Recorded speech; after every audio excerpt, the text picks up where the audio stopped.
आज देश की धड़कन थोड़ी धीमी है, सड़कें कुछ खाली हैं और बैंकों पर ताले लटके हैं। वजह है भारत बंद। ये कोई मामूली बंद नहीं है। आज 25 करोड़, जी हां आपने सही सुना, 25 करोड़ वर्कर्स और किसान सड़कों पर हैं और इस हड़ताल को दुनिया की सबसे बड़ी हड़तालों में से एक बताया जा रहा है। तो आखिर ये सब क्यों हो रहा है? कौन है ये लोग? इनकी मांगे क्या हैं? क्या खुला है, क्या बंद, और आपकी हमारी जिंदगी पर इसका क्या असर पड़ेगा? चलिए आज इन सभी सवालों के जवाब ढूंढते हैं आसान भाषा में। कौन कर रहा है ये हड़ताल? सबसे पहला सवाल, कि आखिर इस महा हड़ताल के पीछे कौन है?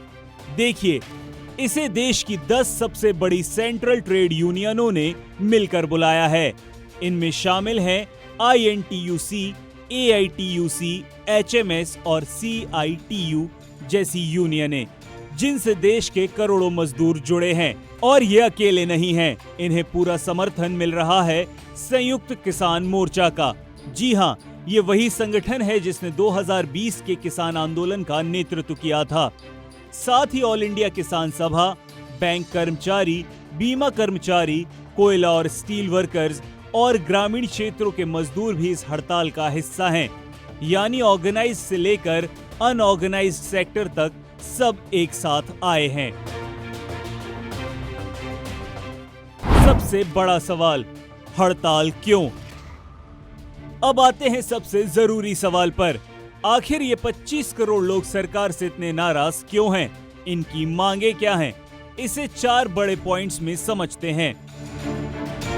पहली और सबसे बड़ी वजह, नए लेबर कोड्स। सरकार 29 पुराने श्रम कानूनों को खत्म करके 4 नए लेबर कोड्स लाई है। यूनियनों का आरोप है कि ये कोड्स मजदूरों के खिलाफ हैं और कॉरपोरेट्स के पक्ष में। उनका कहना है कि इन कोड से यूनियन बनाना और हड़ताल करना मुश्किल हो जाएगा, नौकरी की सुरक्षा कम हो जाएगी और कंपनियों के लिए वर्कर्स को निकालना आसान हो जाएगा। इसलिए इनकी मांग है कि इन चारों लेबर कोड्स को तुरंत वापस लिया जाए। दूसरी वजह, निजीकरण का विरोध। प्रदर्शनकारियों का कहना है कि सरकार बैंक, LIC, रेलवे, एयरपोर्ट्स और BPCL जैसी सरकारी कंपनियों को लगातार बेच रही है या उनमें अपनी हिस्सेदारी कम कर रही है। इससे न सिर्फ नौकरियां जाने का खतरा है, बल्कि देश की संपत्ति कुछ निजी हाथों में जा रही है। इनकी मांग है कि इस निजीकरण की प्रक्रिया को तुरंत रोका जाए। तीसरी वजह, महंगाई, वेतन और पेंशन। ये वो मुद्दा है जो हम सबको छूता है, महंगाई। वर्कर्स का कहना है कि खाने पीने की चीजों से लेकर पेट्रोल डीजल तक सब महंगा हो गया है, लेकिन उनकी कमाई उस हिसाब से नहीं बढ़ी है। इसलिए वो मांग कर रहे हैं न्यूनतम वेतन को बढ़ाकर 26,000 प्रति महीना किया जाए और सभी वर्कर्स के लिए कम से कम 3,000 महीने की यूनिवर्सल पेंशन शुरू की जाए। चौथी वजह, किसानों की मांगे। क्योंकि किसान संगठन भी इस हड़ताल का हिस्सा हैं, इसलिए उनकी पुरानी मांगे भी इसमें शामिल हैं, जैसे MSP यानी न्यूनतम समर्थन मूल्य की कानूनी गारंटी दी जाए, किसानों का कर्ज माफ किया जाए और मनरेगा में फंडिंग बढ़ाई जाए। क्या खुला, क्या बंद? चलिए अब फटाफट ये देख लेते हैं कि इस भारत बंद का असर कहां-कहां दिख रहा है और क्या-क्या चीजें खुली हैं। क्या होगा प्रभावित? बैंकिंग। ज्यादातर सरकारी बैंकों की शाखाएं बंद हैं। चेक क्लियरिंग और दूसरे कामों में देरी हो सकती है। ATM में कैश की किल्लत भी हो सकती है।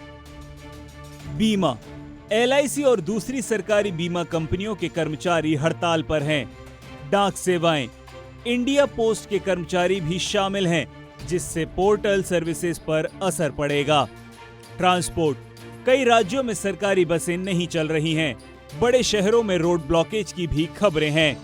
सरकारी उद्योग, कोयला, स्टील और दूसरे पब्लिक सेक्टर यूनिट्स में उत्पादन प्रभावित हो सकता है।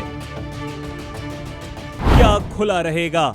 इमरजेंसी सेवाएं, हॉस्पिटल, एम्बुलेंस जैसी जरूरी सेवाएं चालू हैं।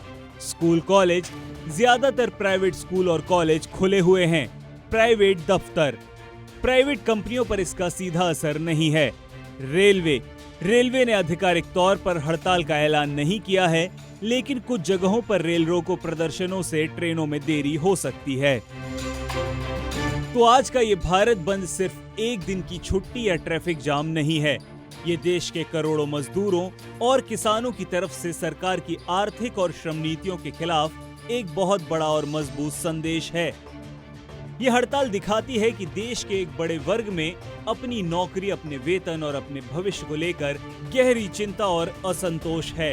ये हड़ताल कितनी सफल होती है और सरकार इस पर क्या प्रतिक्रिया देती है, ये आने वाले समय में देश की नीतियों को काफी हद तक प्रभावित कर सकता है। आपको क्या लगता है, क्या सरकार को इन मांगों पर ध्यान देना चाहिए? इस भारत बंद पर आपकी क्या राय है? अपनी सोच और अपने विचार नीचे कमेंट्स में हमारे साथ जरूर साझा करें।